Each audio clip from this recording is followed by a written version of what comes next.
చంద్రబాబు నాయుడు గారు గవర్నమెంట్లో ఉన్నప్పుడు చాలా మందికి తెలియనివి ఏంటంటే మనకి ఏమేమి వచ్చినాయి మాత్రమే తెలుసు. ఒక 3 యూనివర్సిటీలో లేకపోతే క్యాపిటల్.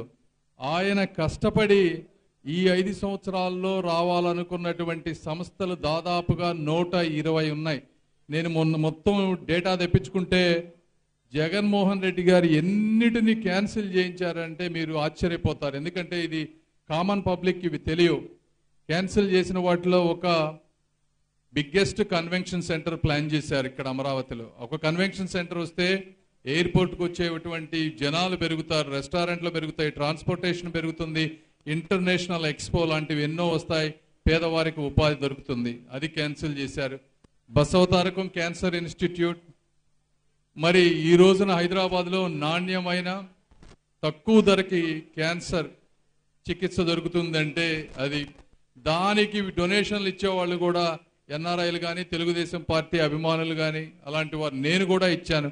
అలాంటి ఇన్స్టిట్యూట్ని క్యాన్సిల్ చేశారు ఇక్కడ జీవోని. ఇట్లా హెచ్సిఎల్ టెక్నాలజీస్ సాఫ్ట్వేర్ కంపెనీ హైదరాబాద్లో ఉంది, బెంగళూరులో ఉంది, అమెరికాలో ఉంది. కొన్ని లక్షల ఉద్యోగాలు క్రియేట్ చేసేటువంటి కంపెనీ, దాన్ని క్యాన్సిల్ చేశారు. ఇట్లా చెప్పుకుంటా పోతే దాదాపుగా 120 సంస్థలు.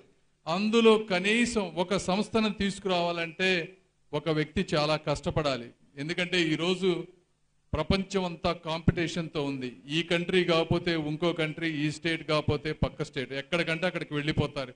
అయితే చంద్రబాబు నాయుడు గారు కానీ మంత్రివర్గంలో ఉన్నటువంటి వ్యక్తులు కానీ ఒక ప్రణాళికాబద్ధంగా 1కి 10 సార్లు వెళ్ళి వీరిని కలిసి ఒప్పించి ఇవన్నీ రిలీజ్ చేస్తే కేవలం చంద్రబాబు నాయుడు గారికి పేరు రాకూడదనేటువంటి ఒకే ఒక్క కారణం తప్పించి ఇంకా నాకేమీ కనిపించలేదు. వాటన్నిటినీ క్యాన్సిల్ చేసినటువంటి వ్యక్తి జగన్మోహన్ రెడ్డి గారు.